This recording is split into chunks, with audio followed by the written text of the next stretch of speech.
नमस्कार दोस्तों, crime stories channel पर आपका स्वागत है। दोस्तों, आज की जो ये क्राइम की घटना है वो है मुंबई महाराष्ट्र से। 12 दिसंबर को मुंबई के उत्तरी उपनगर कांदिवली की धानुकवाड़ी के एक नाले में गत्ते के डिब्बे में बंद पॉलीथीन में लिपटे 2 शव मिले। नाले में पड़े उन डिब्बों की सूचना किसी सफाई करने वाले ने पुलिस को दी थी। पुलिस ने मौके पर पहुंचकर दोनों शव बरामद किए। इनमें एक शव महिला का था और दूसरा पुरुष का। शवों के मुआयने में पुलिस को लगा कि दोनों को गला घोंटकर मारा गया है। उसके बाद शवों को पॉलीथीन में लपेटकर डिब्बों में भरकर फेंका गया था। महिला के दोनों हाथ बंधे थे और शरीर पर पूरे कपड़े नहीं थे। वैसी ही हालत पुरुष शव की भी थी। दोनों शव पूरी तरह क्षत विक्षत नहीं हुए थे, जिससे पुलिस ने अंदाजा लगाया कि इनकी हत्या एक दिन पहले ही हुई है। अगले दिन यानी 13 दिसंबर को दोनों शवों की पहचान हो गई।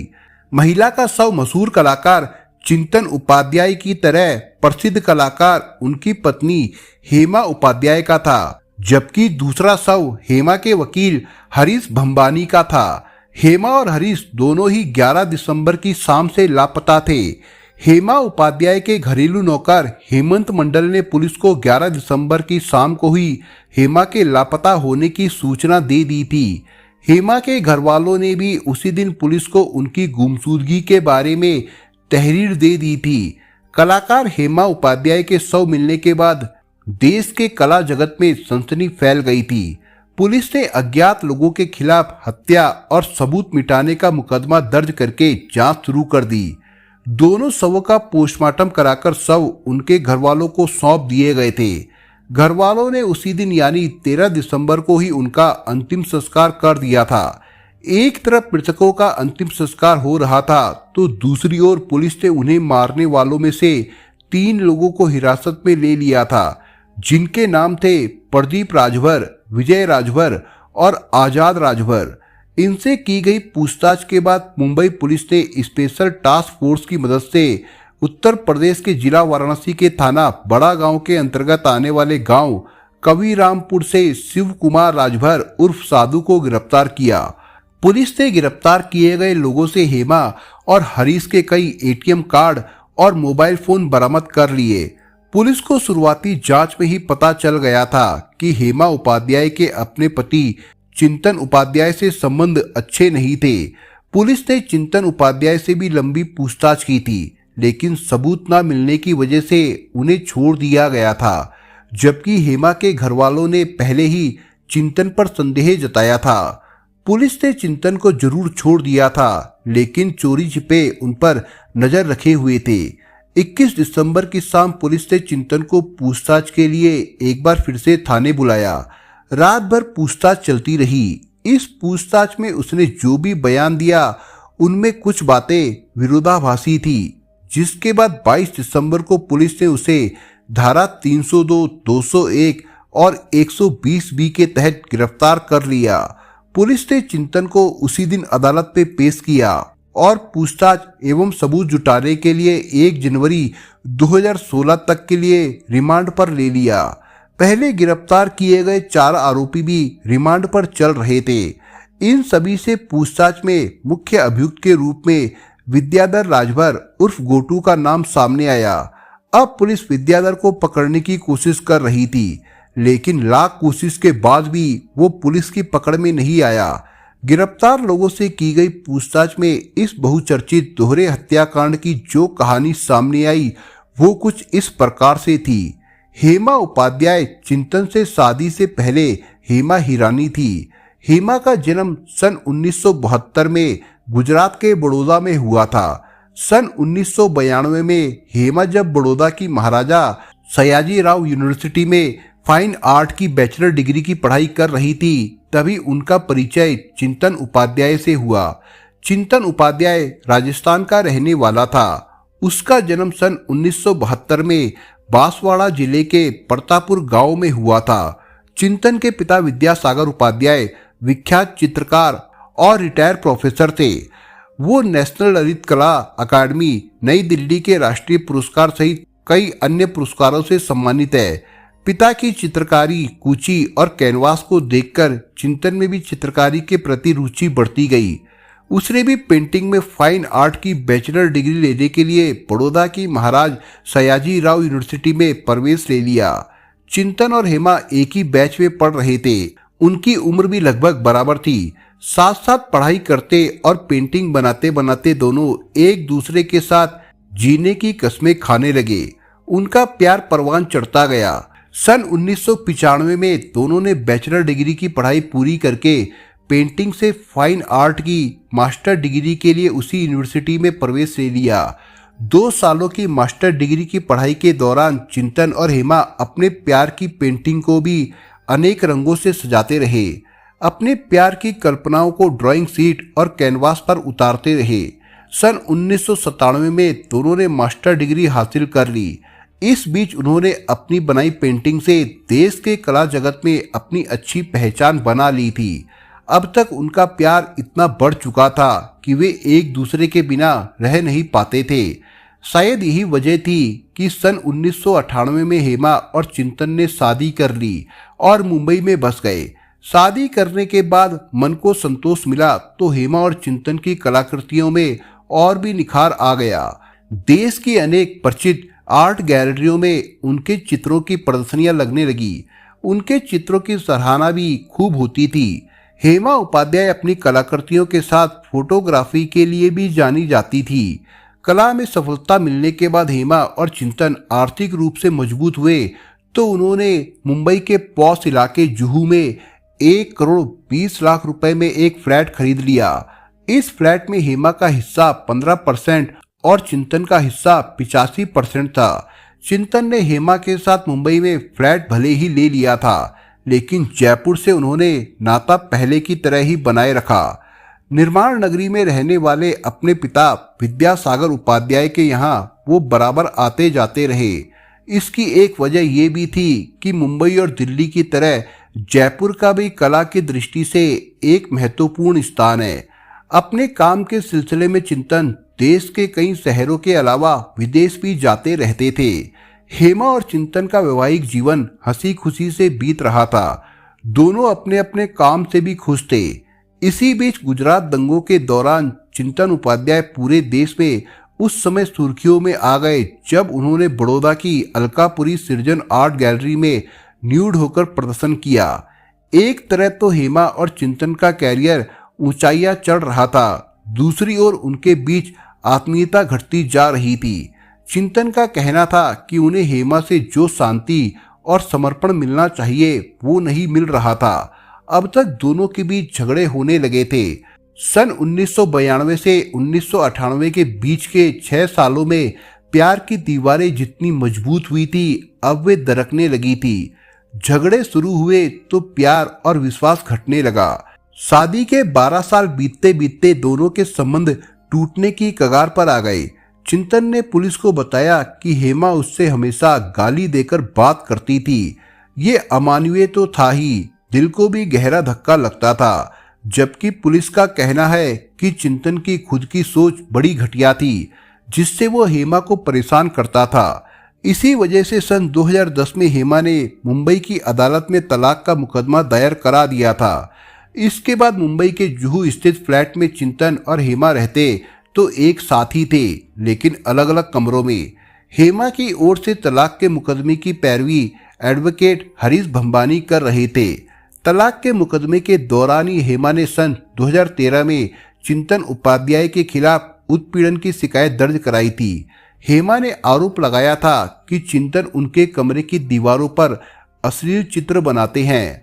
आरोप के अनुसार चिंतन ने दीवार पर जो अश्लील चित्र बनाए थे उसमें महिला को कुत्ते के साथ अश्लील मुद्रा में दिखाया गया था। हालांकि बाद में अदालत ने हेमा की इस शिकायत को ये कहते हुए खारिज कर दिया था कि चिंतन का बेडरूम उनकी व्यक्तिगत जगह है, उसमें वो कुछ भी कर सकते हैं। हेमा ने अदालत से चिंतन से 2 लाख रुपए महीने गुजारा भत्ता दिलाने का अनुरोध किया था, लेकिन अदालत ने अपने फैसले में चिंतन उपाध्याय को हेमा को गुजारे भत्ते के रूप में हर महीने 40,000 रुपए देने का आदेश दिया था।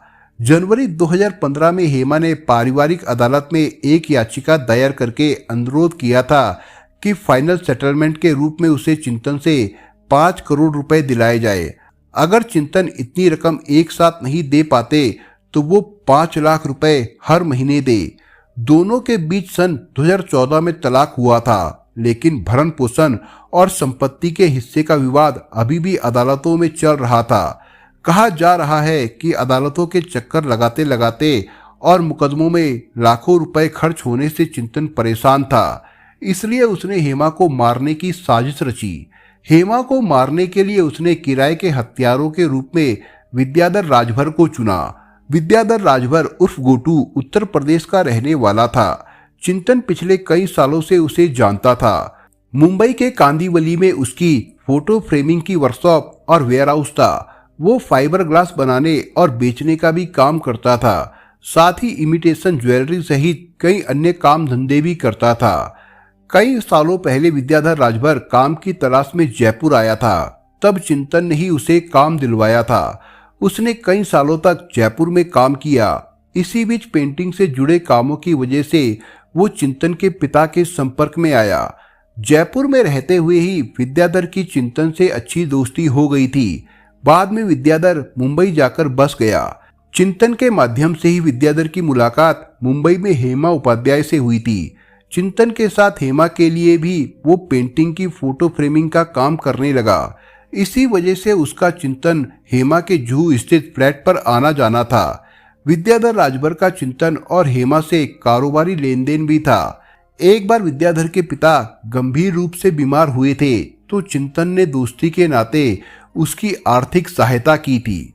चिंतन ने उसे 5 लाख रुपए उधार दिए थे। बाद में विद्याधर ने ये रकम नहीं लौटाई। हेमा से भी विद्याधर ने कुछ रकम उधार ले रखी थी। पैसों के लेन देन को लेकर हेमा और विद्याधर के बीच कई बार झगड़ा भी हुआ था। हेमा ने कई बार उससे रकम लौटाने को कहा था। चिंतन उपाध्याय को ये बात पता थी, इसलिए उसने विद्याधर राजभर से हेमा की हत्या का सौदा किया। विद्याधर ने हेमा की हत्या के लिए पहले 30 लाख रुपए मांगे थे। बाद में वो 22 लाख रुपए पर आ गया था। चिंतन के दबाव पर वो 10 लाख रुपए नकद और उधारी वाले 5 लाख रुपए के माफ करने पर हेमा की हत्या के लिए राजी हो गया था। इसके बाद चिंतन ने विद्याधर राजभर को हेमा की हत्या की सुपारी देते हुए कुछ रकम एडवांस भी दे दी थी। ये करीब 3 महीने पहले की बात है। चिंतन ने हेमा की हत्या की साजिश रचकर एक दिन विद्याधर को जयपुर बुलाया।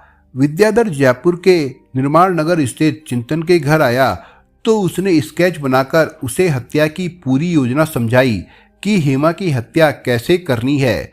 चिंतन से सौदा तय होने के बाद विद्याधर ने सबसे पहले शिव कुमार राजभर उर्फ साधु से बात की, क्योंकि ये काम उसके अकेले के वश का नहीं था। साधु उसके अच्छे परिचितों में से था। वो फाइबर की मूर्तियां बनाने के कारखाने में काम करता था। पिछले कई सालों से वो मुंबई के पश्चिमी कांदिवली इलाके में रहता था। हेमा की हत्या के लिए साधु राजी हो गया तो विद्याधर ने प्रदीप राजभर और आजाद राजभर को भी हेमा की हत्या में साथ देने के लिए राजी कर लिया। इसके बाद मुंबई में चेंबूर स्थित एक रेस्टोरेंट में चिंतन ने विद्याधर के साथ मीटिंग करके हेमा की हत्या की साजिश को अंतिम रूप दिया। इस मीटिंग में टेम्पो चालक विजय भी मौजूद था। विजय ने ही दोनों शवों को डिब्बों में ले जाकर नाले में फेंका था। पुलिस ने बाद में उसे भी गिरफ्तार कर लिया था। पुलिस ने चेंबूर स्थित उस रेस्टोरेंट की सीसीटीवी फुटेज की भी जांच की थी। योजना के अनुसार 11 दिसंबर को विद्याधर ने हेमा को फोन करके कहा कि उसके पास चिंतन के खिलाफ कुछ अहम सबूत है। उन सबूतों को वो उन्हें दिखाना चाहता है। इसके लिए उसने हेमा को कांदिवली स्थित अपने वेयर हाउस में रात को बुलाया। सबूत हासिल करने के लिए हेमा अपने वकील हरीश भंबानी को साथ लेकर विद्याधर के वेयर हाउस पहुंचे तो वहां अन्य 3-4 लोगों को देखकर हैरानी हुई, लेकिन उन्हें किसी खतरे का एहसास नहीं हुआ, इसलिए वे दोनों निश्चिंत थे। विद्याधर कुछ देर तक हेमा को अपनी बातों में उलझाए रहा। उसके बाद उसने अपने साथियों की सहायता से हेमा और हरीश को क्लोरोफॉर्म सुंघाकर बेहोश कर दिया। बेहोश होने के बाद दोनों की गला घोटकर हत्या कर दी गई। दोनों के मर जाने के बाद उनकी जेबों का सारा सामान, मोबाइल आदि निकालकर कपड़े उतार दिए गए। फिर दोनों शवों के हाथ पैर बांधकर पॉलीथीन में लपेटकर गत्ते के डिब्बों में भर दिया गया, जिन्हें विजय टेम्पो से उसी रात नाले में फेंक आया। रिमांड अवधि पूरी होने के बाद पुलिस ने चिंतन और पकड़े गए अन्य अभियुक्तों को अदालत में पेश किया। जहां पुलिस ने चिंतन का रिमांड बढ़ाने की मांग की तो अदालत ने बाकी लोगों को जेल भेजकर चिंतन का रिमांड 1 जनवरी तक बढ़ा दिया। 1 जनवरी को रिमांड अवधि पूरी होने पर उसे दोबारा अदालत में पेश किया गया, जहां से उसे 11 जनवरी तक न्यायिक हिरासत में भेज दिया गया। पुलिस ने चिंतन उपाध्याय के दिल्ली स्थित मकान से कई अहम सबूत जब्त किए हैं। इनमें पेन ड्राइव, आईपॉड और कुछ संदिग्ध पेंटिंग शामिल है। पुलिस की एक टीम ने जयपुर जाकर भी जांच पड़ताल की है। चिंतन के पिता विद्यासागर उपाध्याय से निर्माण नगर स्थित घर पर करीब 2.5 घंटे तक पूछताछ की गई। पुलिस जांच में ये बात भी सामने आई कि दिल्ली शिफ्ट होने के बाद चिंतन उपाध्याय मुंबई में कभी 3 दिन से ज्यादा नहीं रुकता था, लेकिन 2 से 6 दिसंबर के बीच वो मुंबई में ही रहा। इसके अलावा हेमा और हरीश के लापता होने के अगले दिन 12 दिसंबर को उसने हरीश के घर वालों को फोन करके उनके बारे में पूछा था। चिंतन ने 6 दिसंबर को विद्याधर को एक एसएमएस किया था, लेकिन पुलिस के थाने बुलाने से पहले उसने वो एसएमएस डिलीट कर दिया था। पुलिस का कहना है कि चिंतन उपाध्याय ने ही हेमा की हत्या की साजिश रची थी। उसी साजिश के तहत विद्याधर राजभर ने अपने साथियों के साथ हेमा और उनके एडवोकेट हरीश भंभानी की हत्या की थी। विद्याधर के पकड़े जाने पर ही इस मामले की सारी गुत्थी सुलझेगी। बहरहाल हेमा उपाध्याय की हत्या से भारतीय कला जगत में सन्नाटा पसरा हुआ है। कोई ये मानने को तैयार नहीं है कि चिंतन जैसा प्रतिभाशाली कलाकार एक प्रतिभाशाली कलाकार की हत्या भी करा सकता है। चिंतन के पिता विद्यासागर उपाध्याय का कहना है कि मेरा बेटा बेकसूर है, पुलिस को उसके बारे में गलत जानकारी दी गई है। दोस्तों, आप अगर चैनल पर नए हो तो आप चैनल को सब्सक्राइब करने के साथ कमेंट बॉक्स में इस कहानी के बारे में अपने विचार जरूर लिखिएगा। मिलता हूं एक नई कहानी के साथ, तब तक के लिए अपना ख्याल रखिएगा। धन्यवाद।